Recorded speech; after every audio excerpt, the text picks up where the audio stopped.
go ahead and move on to our 9:30 a.m. item, 6.9. Public hearing, consideration to approve by resolution submittal of a funding application in the amount of $372,232 to the State Housing and Community Development Agency for Community Development Block Grant Program income to continue and expand the County Microenterprise Technical Assistance Program. Pass this on to CAO Parker. Not sure if Mr. Lucas is coming up, but he looks like he's not coming. Yes, DCAO Rickelman will introduce this item, and Mr. Lucas will be joining him. He's trading cards.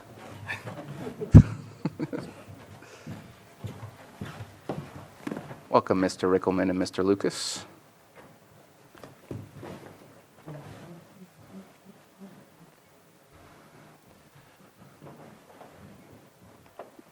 Good morning, Board. Ben Rickelman, Deputy CAO, and I'm here with Jeff Lucas, who is a principal at Community Development Solutions.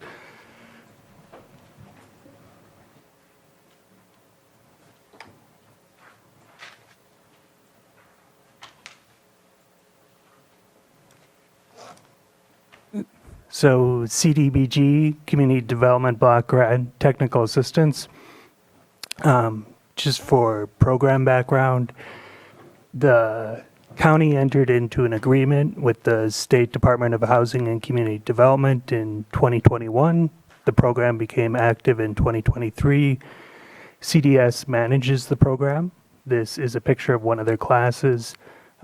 They do a variety of programming and one-on-one technical assistance.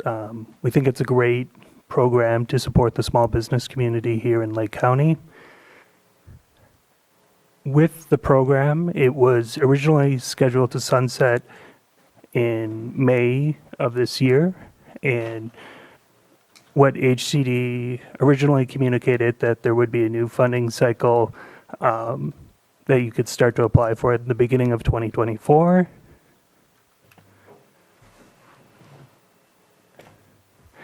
And then what happened is we were notified in December of 2023 that because HCD has a new software system they're implementing, and we didn't get the entire rationale, but that is what they communicated to us, that was going to delay applying for the new funding cycle, and they just kind of gave a rough time frame of summer, fall of 2024.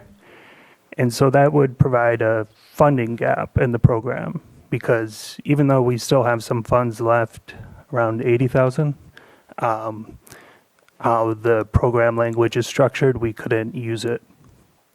And so if you remember, I came before you in January, and the original plan was to request, and we passed a resolution, a one-year extension using the existing funding. So there wouldn't be a gap in funding, and we could apply that through to about May of 2025. HCD came back and they're not going to allow that. I think they're hesitant to do kind of one-off county solutions, being a state agency. They kind of want to just kind of move ahead with their statewide programs.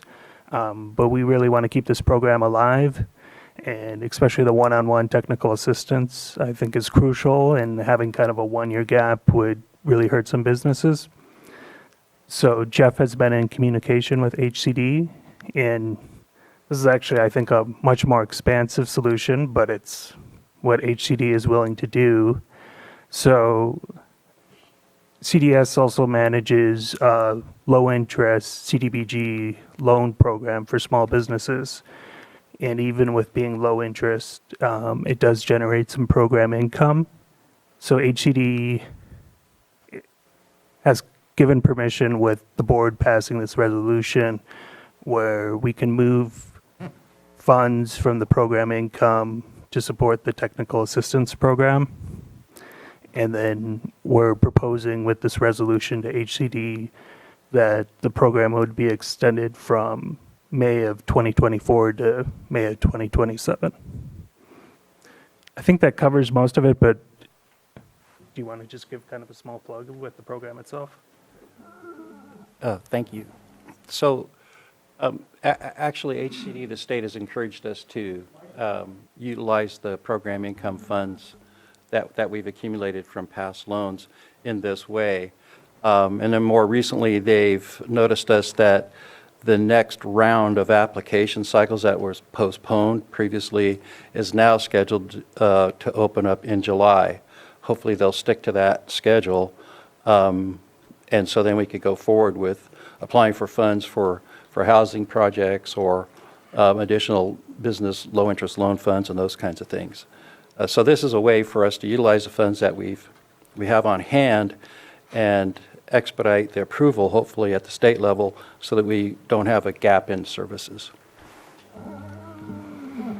Yeah, and I would just like to emphasize, even with the July funding cycle opening up for applications, by the time HCD would provide awards, that could be several months later. So this helps address that gap.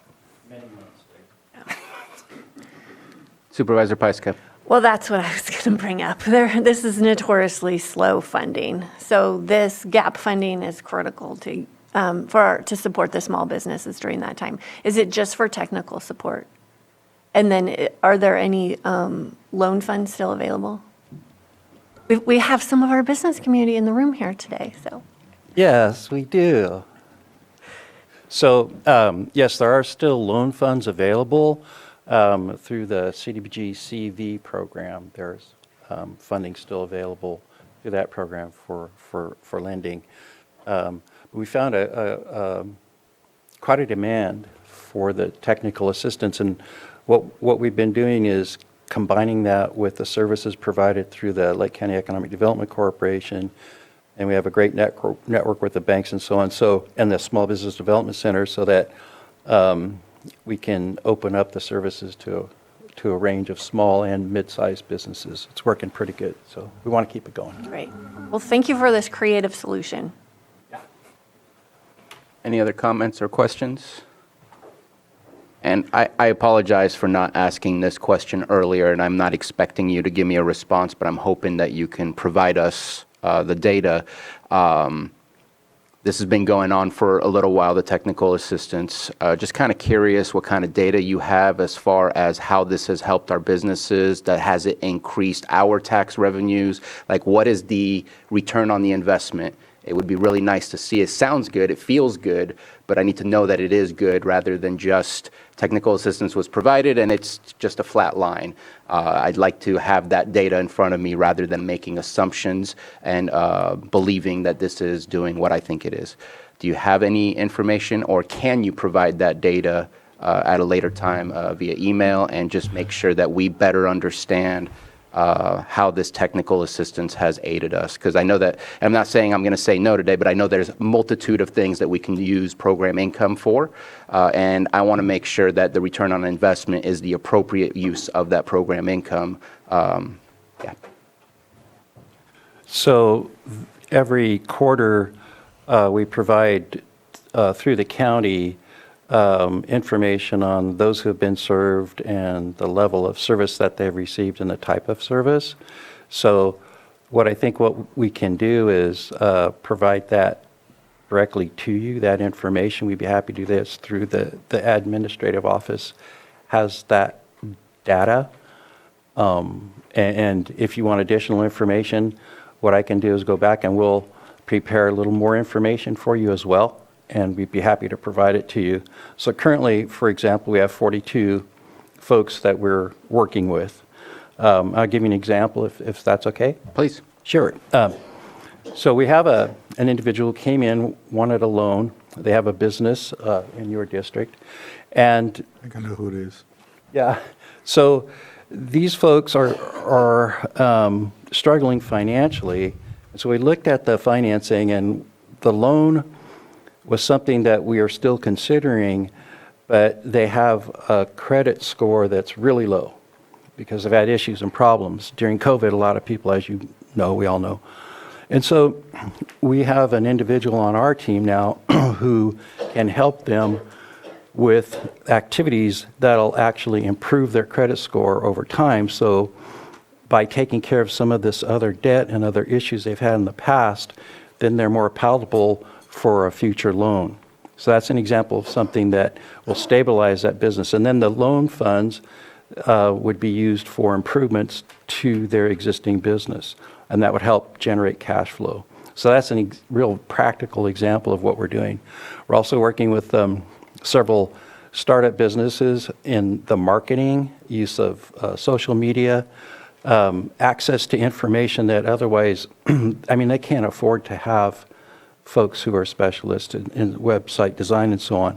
So we are able to do that through this program and help them get set up so that they can generate income as a business and become, going from a microenterprise, a home-based business, and maybe they stay that way, but maybe they build and then they actually end up with a brick and mortar structure. So those are some of the things that we've been doing, and we can prepare more information for you and provide that to you. We'd be happy to do that. And I appreciate the story and the commentary as well.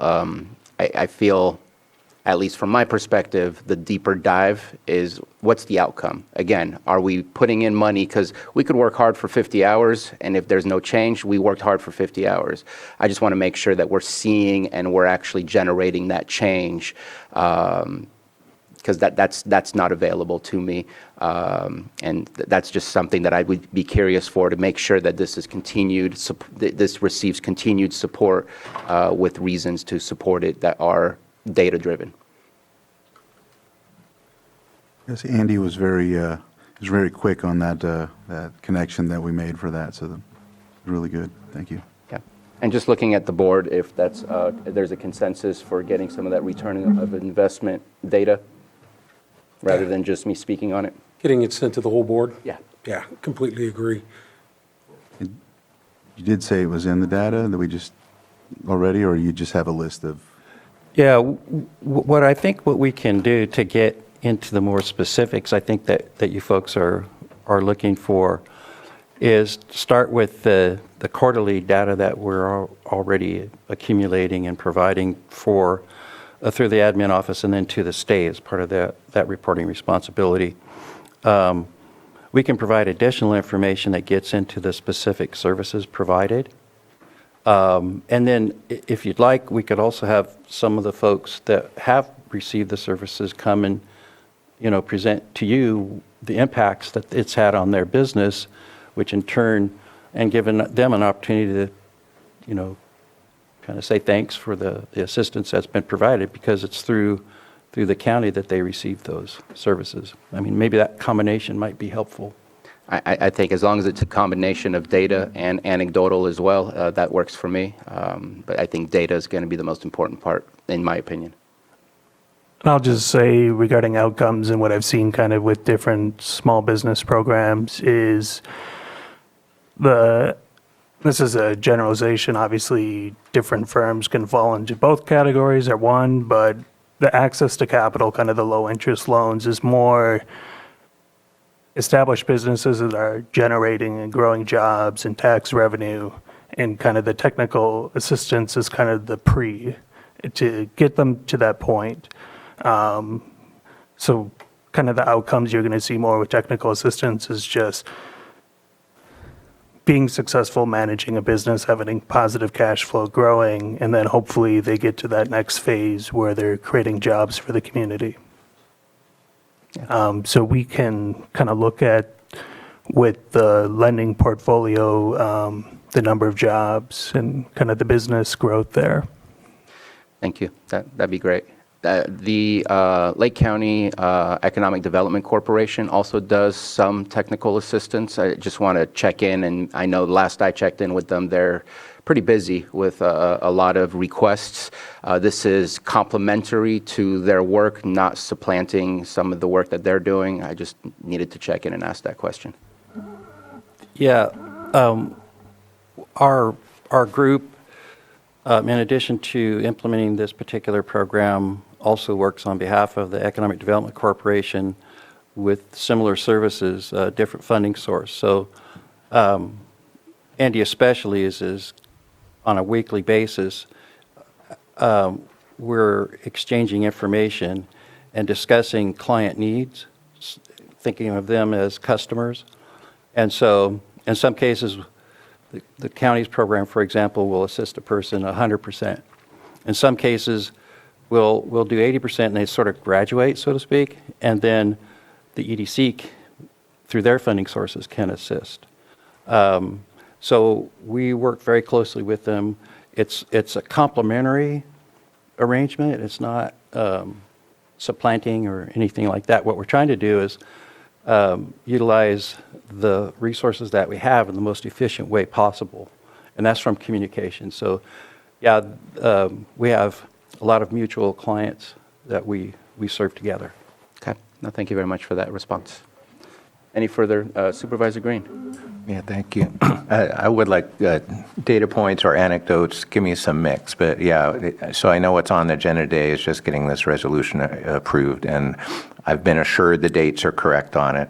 But it's Appendix D on what is a much longer contract with a longer history. So the resolution itself didn't really tell that story for me. So we'll be supporting this today. But Mr. Reckelman, if I can bug you for any background information before Appendix D, that would help fill in some of the blanks for me. And if you're coming back later to give us a presentation, I'd appreciate that even more. So thank you. Sounds great. Yeah, HCD told us not to touch the resolution. That's why it looks that way. Well, it looks like an application. It doesn't look like a continuation of anything. It doesn't mention 3 years. It doesn't mention the pre-existing program. So I assume there's a whole lot of verbiage before Appendix D that I'm missing out on, but it is what it is. All right. Thank you very much. Any public comment on this item? I see none from the chamber and none in the Zoom room, and I'll bring it back to the board for action to offer the resolution. I offer the resolution. Resolution's been offered. Supervisor Simon? Yes. Supervisor Crandall? Aye. Supervisor Green? Aye. Supervisor Pyska? Yes. And Supervisor Sabatier? Aye. All right. Resolution passes. Thank you very much. Thank you.